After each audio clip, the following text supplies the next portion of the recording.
Lovely to meet you. Scott, how are you? I'm very well, thank you very much. Good. I watched the show. I blitzed the show last night.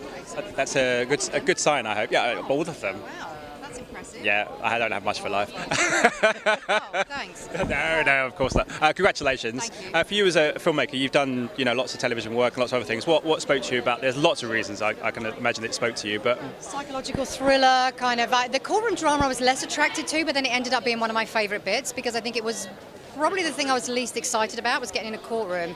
But then when we talked about and figured out the way that we were going to do it with flashbacks and kind of a propulsion and a sense of, misremembered events and moments, that came very, very exciting. So, but I think it was a thrill of it. It was a thrill of reading Sarah's book, to be honest with you. I remember thinking this is fantastic. And what was wonderful about it is the narrative almost came through the characters.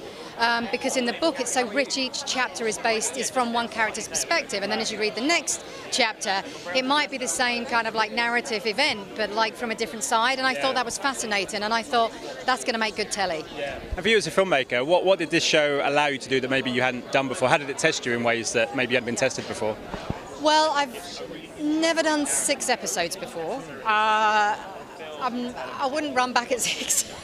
It's a lot of work. It's a lot of filming. That's a lot of, TV to keep in your head at one time. But I love the challenge of actually, I've had the autonomy of doing a series from start to finish before, but this was a sort of epic. And I think what was fun about it is kind of the weave-ins of the character and how they go in and out. But also, I've worked with Netflix a lot, so they gave me an awful lot of creative freedom. So the ends of the episodes and all those sort of visual punctuations, they gave me the freedom and the space and money to do those, which was incredibly exciting, and I feel very thankful to them for that. Yeah, they seem. Netflix, I was going to ask you about Netflix as a filmmaker, because you do have to make certain compromises down the line in certain things. But with Netflix, they seem to allow the filmmakers to make the stuff they want to make. Do you think that's a good thing going forward? Yeah, I mean, I think look, you have to compromise everywhere. I think Woody Allen had a great quote about you start filming and the truck of compromise arrives and it just unloads daily. And I think I've noticed that throughout my career now. 100+ episodes of television and a feature, you just go, yes, there are those compromises, but I guess you're always looking for a home where you feel that you're going to be given,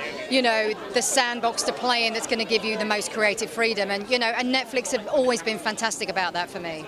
You've got a fantastic cast. I mean, did you get all the people that you had envisioned from the beginning? Because it's across the board, even the supporting characters, absolutely stellar talent. Do you know what? I'm glad you mentioned the supporting characters, because there's people like Richard McCabe, there's Josh Maguire, there's Anna Madeley, Jeffrey Stretfield. There's some brilliant cast in there, and obviously helmed by Sienna, who's the heartbeat of the series. But yes, I was so lucky. Rupert played hard to get.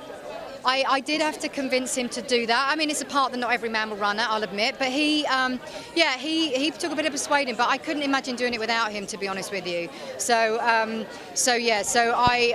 Dickery, Michelle, we call her Dickery, but Michelle is just, so committed, dedicated, hardworking, and just delivers. It's like those Downton Abbey years have got her to this sort of like, she just comes on set and is a machine. She's amazing. I feel like she's got to a point now where she should be like Schwarzenegger. It should just be Dickery on the poster. God, she's just, she's the Terminator. Seriously, in those courtroom scenes, she was the Terminator. Well, she is. She did like 40 pages, 27 pages, and we ran them, and they were all like, oh, can we go up to here? Can we go up to here? I was like, all right, we can go up to there and stop, and we do a couple of takes of that, and I'd say, how about we just go along and then see where we land? And she just powered through, and everyone was then sort of keeping up with her. So it's the same with Josette as well. We were so lucky getting the grand, theatre actress, Josette Simon to play James's defence. I mean, she sort of gives a masterclass every time she stands up. So, I wish you all the best. Thank you so much for your time. Thank you so Pleasure. Much. Very nice to meet you. You too as well. So have a lovely evening. Ladies and gentlemen, you're watching Hey You Guys. Hey You Guys, huh? Hey, you guys. Is that from the Goonies? It is indeed, yeah. Nice. Hey!